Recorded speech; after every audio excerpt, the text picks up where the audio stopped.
I was watching a talk at a travel industry event recently, and one conversation really stood out to me. Speaking in front of travel industry executives was Stefan Gössling, a professor of tourism research at Linnaeus University. He stood up and said this. It's very difficult to reach through to audiences about climate change. For you to really understand, I would have to have a time machine. I would send you 20 years into the future for just 1 minute. And coming back here, you would be shell-shocked, because you would have understood that we have already entered the beginning of the age of non-tourism. Stefan predicts that as climate change worsens and costs rise, international travel may soon become a luxury only the wealthy can afford. Looking ahead at climate projections for the coming decades, Professor Gössling warns that rising temperatures and increasingly extreme weather will impact how and even whether people travel. While travel won't stop entirely, it's likely to become far more expensive. By 2040, the world could see substantial losses of infrastructure and assets due to extreme weather. Global tourism's contribution to GDP could decline. Climate-related catastrophes may even cause mass displacement, increase the number of refugees, and intensify conflict over vital resources like water and food. Tourism will likely become concentrated in safer, more stable regions. Holiday prices to those places will rise. Travelers will increasingly rely on insurance, but ultimately, all of these growing costs will be passed on to the consumer. Stefan suggests that tourism could become an exclusive activity reserved for only the few who can still afford it. In his view, by 2040, the average person may no longer be able to afford international travel. It's a grim outlook, but a fascinating one and an important one to consider. Let's hope it doesn't come true. Still, with temperatures rising and climate impacts accelerating, could this be the future of travel? This is GreenShift, the climate podcast from Skift, and I'm Darin Graham. Professor Gössling joins me now to discuss his research in more detail. In your talk, I love the sort of timeline that you presented through the decades and how detailed each decade was and your projections for what might happen in each decade in the travel sector because of climate change. Would you mind talking a bit about the methodology behind all of that research? The timeline is still very preliminary. It's just an indicator of what might happen. We do not have sound research that allows us to project things into the future at this point, but there are warning signs that allow for certain conclusions.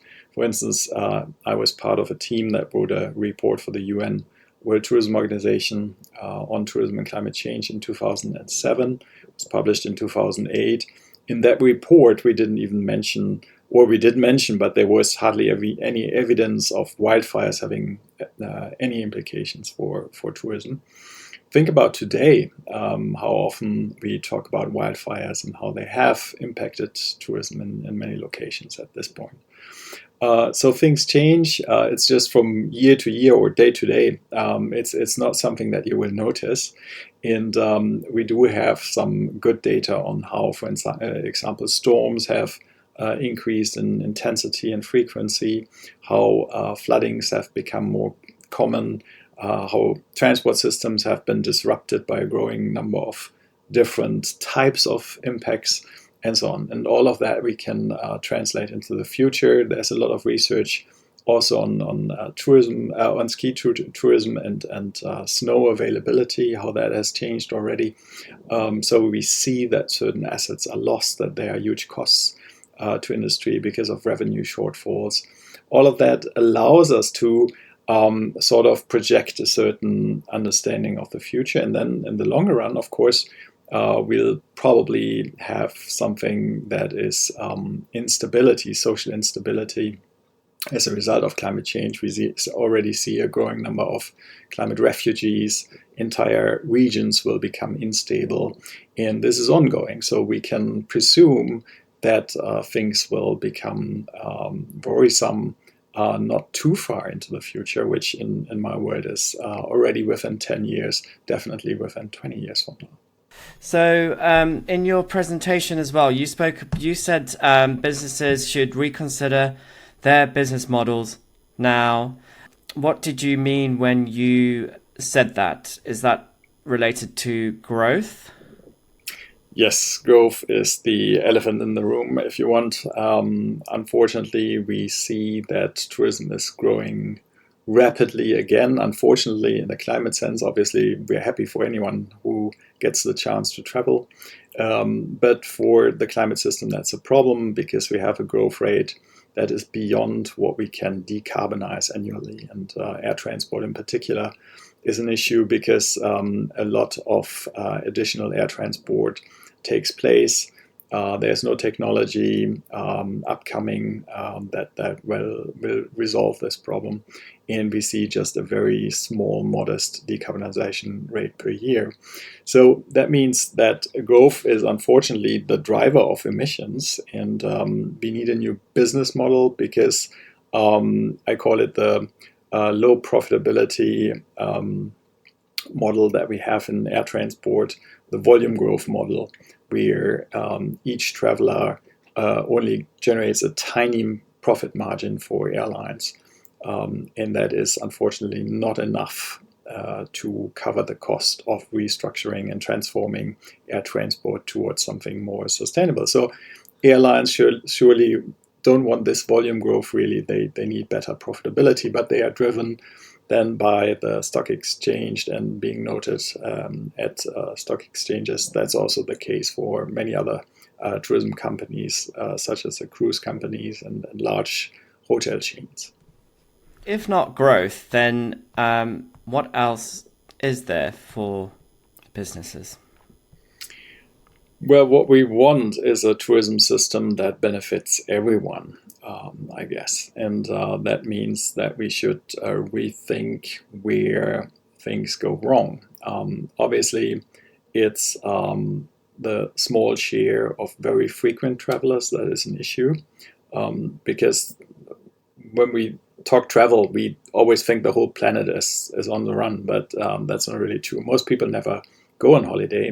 Most people never fly on business or to see friends and relatives. Only 2 to 4% of the world population, just to throw in a number, will travel internationally by air in a given year. So even in countries like Germany, where we have a rather wealthy population, it's only a third of the population who will fly within a year. And that means there's concentration here that we usually don't see. When we talk about tourism, we still talk about something that's pretty much elite. But within this elite of people traveling for leisure, you have a small group that is accounting for most of the flights. We found, for example, that just half or less than 1% of the world population is responsible for more than half of the flights. That is this group of very frequent travelers who often serve as role models, as aspirational identities, if you think about influencers or celebrities. But I think we need more distribution within the global transport system, within global tourism, in order to make it possible for more people to enjoy a holiday, but with a lower environmental impact when it comes to climate change. For example, would domestic tourism be something that economies should consider? Well, it very much depends on which countries we are talking. Within the US, domestic tourism is obviously an option. You can reach a huge number of different destinations within the country. But most of the time, you will have to fly because there's vast distances. You have a train system that is maybe not the best developed in the world. Whilst in Europe, you have often a very good train system. Countries are small. You can travel vast distances within Europe and come to different places, different cultures without flying. So it really depends on the context. But sometimes, yeah, definitely domestic tourism can be an option. But even, visiting all these countries that are close by. Over the last few weeks, I've been reporting a lot about the direct impacts of climate change on travel businesses, tourism businesses. And then I watched your presentation, and you did say, yes, that is a big thing, but you said actually it's the cost that is going to be the main issue. I think people have heard a lot about temperature being the main factor that is going to drive change in tourism, simply because it's getting too hot in some destinations and people will move to other cooler destinations. But I think that is not going to be the case, because we have studies that show that people are rather resilient when it comes to temperature, and it's probably not to be the major factor to start with. But what we see is that the cost structure of tourism has already changed a lot. Businesses have higher insurance cost, for example. The cost of food has increased significantly. All of that is already weighing into the price people are charged when they go on holiday. And this is going to become worse because, when you look at insurance, for instance, property insurance, then in many regions there is probably something like a 10% per year hike. In some areas that are really prone to wildfires, you have seen jumps that have been in the order of 200 to 300% per year or within a year. And the question is whether that will not then mean that travel becomes more expensive as the cost is passed on to travelers. For many forms of tourism, like skiing, you have already seen rises in the cost of ski passes, for example, since the season is contracting and people or lift operators need to make money within the period of time that they have. So all of this is evolving at the moment. And the 10% hike on insurance that we've seen in some areas, have you seen anything that directly associates that to tourism businesses? Because I see a lot of reports about insurance for homeowners, but I've struggled to find anything about travel business like hotels or other travel businesses in particular and their insurance costs. I just wondered what sort of things you've come across that shows that. As far as I recall, I found one report that was US hotel properties, but I would have to dig it up, to be honest. But I think that was the 10% I referred to.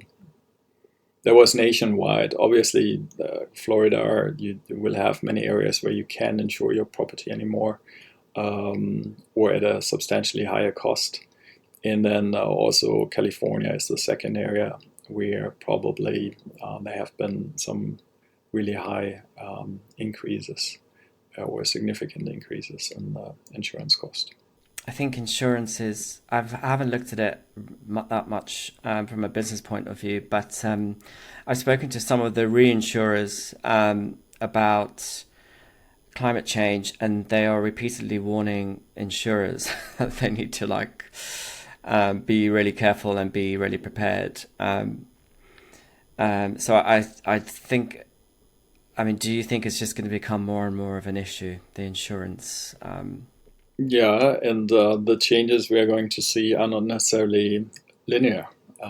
It could be very sudden changes, and most notably, it could mean that you can't get insurance anymore. And then if something happens, you'll just be on your own. And if you don't have the resources to then do the repairs, if possible, that are necessary, you will probably be bankrupt. So there's potentially severe consequences here. Yeah. What about adaptation? Where does that come into your thinking? Where do you think we are with adaptation in travel and tourism? And do you think it might be able to help with the impacts as well as the cost? I think we are at the very beginning of the development of adaptation strategies. Obviously, these have to be developed at different levels. Just to give you an example, think 2 years back, we saw very dramatic footage out of roads, wildfires, very severe. Then 2 weeks after wildfires, very severe flooding, both having devastating impacts. I just talked to a hotel owner I know, and he said the wildfires did affect the island. It's just not the same island anymore, even though it's recovering now. But essentially all the forest is gone. And the problem for the hotel, however, was the floodings that occurred afterwards, because there was runoff, no vegetation to hold back the rain, and they had a damage that was really significant that the hotel had to do repairs for a couple of $1 million. Obviously, the question here is, what can you adapt to as a business? For example, you would try to fireproof your hotel, not have vegetation very close, make sure that there's nothing that can start burning if there's a fire. And then when it comes to floods or storms, you will try to have a shell that protects the building, and that will make sure that you are not affected in any way in the tourism side, obviously. But then with this example, you also have a role for government, because when the fires occurred and people had to be evacuated, there was no strategy, no emergency plan. And obviously, people then relied on local fishermen to get away from roads, which is not an ideal situation that you want as a tourist destination. So destinations also have to rethink how they can prepare and what will happen in a given situation, depending on what kind of scenario you will face. So this will have to be individual, because the dangers and risks are not the same everywhere, and the different stakeholders here will have to have plans that cover the different scales of impact that we can see. Am I right in thinking that when looking at your projections through the decades, well, you mentioned that eventually we'll reach the point where the tourism that we have today will basically not be an option because of the cost. Am I right in thinking that the ones that will be traveling are the ones that will be able to afford the high cost of traveling, basically, in 2050 or whenever it is? Yeah, it's a very interesting and loaded question, because we might indeed see a future where travel becomes something that only is possible for those with the means, very affluent people. We have seen a bit of this perhaps during the pandemic. If you remember, in the early days of the COVID pandemic, there was a lot of reporting on the very rich and affluent using their private aircraft to get to private islands, and sort of using the opportunities that were still there. And later on, we had travel corridors between the stable countries that had put in place, vaccination schemes. And that is perhaps an analog to what's to come, that we see going to see a very elite tourism system, whilst most people will actually fight the consequences. In terms of solutions, we know that tourism is the fastest growing emitter at the moment, or has been for a while. What do you think are the solutions that are working? There's a lot of things industry could do, specifically smaller businesses. Mostly everyone, for instance, in Europe can switch to a renewable energy provider that would eliminate all carbon that is connected with the grid and electricity sourcing. It will be a prime opportunity, in my opinion, for hotels to become the first sector to be carbon neutral by sourcing just renewable power. But obviously, very often the slightly higher cost is in the way, which I think shouldn't be an argument, because it's something that you can also sell, that you're using renewable energy. Most people in Europe, it's 80% at least of the population, are very much in favor of measures that are proactive, that are mitigating climate change.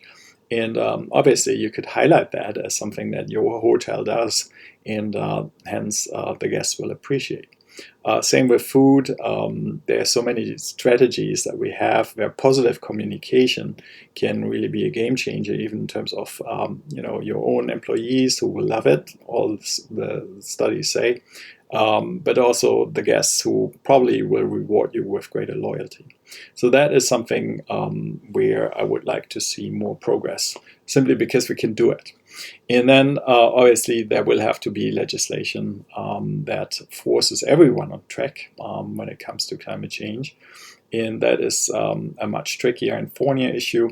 I personally tend to see carbon dioxide, which is the main greenhouse gas, as a cost issue. If you emit carbon dioxide, you contribute to climate change. Climate change means damage that we can translate. There's a long-standing economics field that has been dealing with this. I think we should internalize the cost of carbon, simply so that whatever you do is coming with a cost attached that is equivalent to the damage that your activity is doing. And that would be socially fair and should have an impact on how we do business, increase the interest in restructuring the business models, in engaging with the transformation that we need. I think it would be something that could be done if only governments wanted to, and it would have a major impact on the whole mitigation issue. How can we get there? I suppose as damage becomes more, eventually we will?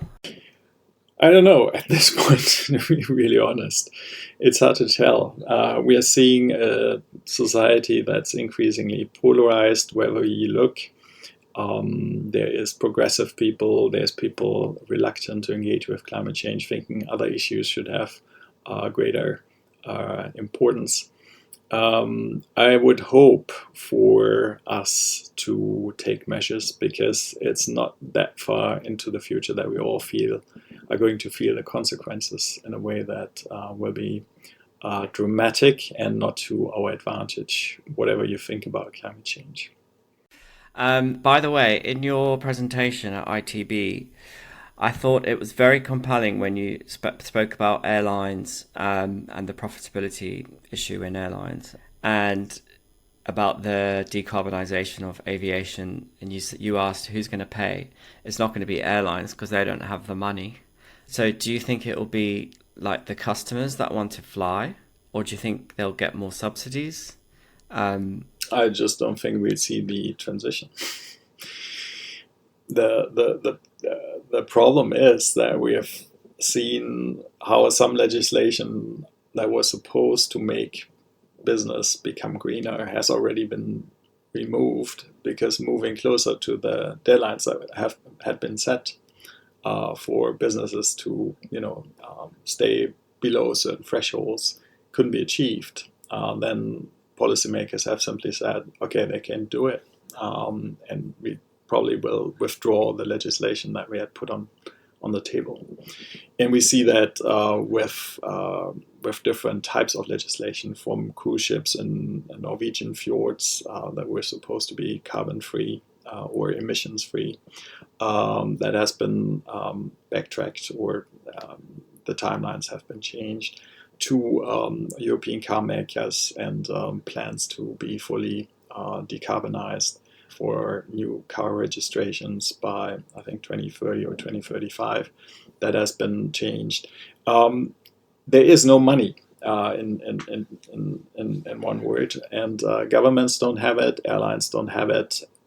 Travelers, who are the voters, will not want to pay it. So I'm skeptical we're going to see the transition that we all want.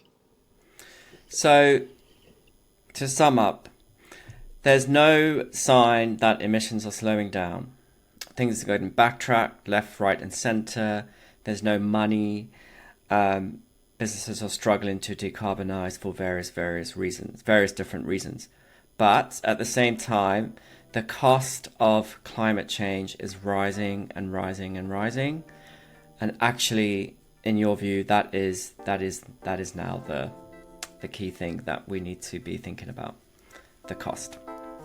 Fair summary. Yeah, couldn't have done it better myself. So, as we look ahead, the question isn't just where we'll travel in a warming world, but if we'll be able to travel at all. The future of tourism may depend not just on innovation and adaptation, but on meaningful global action to confront climate change. If we want travel to remain accessible, not just for the wealthy, but for everyone, the time to act is now, because time could be running out faster than we think. Thanks for listening to GreenShift, the climate podcast from Skift. We're still a new show, so if you like what you've heard, follow or subscribe wherever you get your podcasts. It helps more people find us. I'm now planning series 2 of this show, so if you've got ideas for an episode or someone you think we should talk to, please send me a note at dg@skift.com. One last thing, our climate reporting at Skift, including this podcast, is made possible thanks to the financial support from Intrepid Travel. The back-in helps us produce more in-depth stories.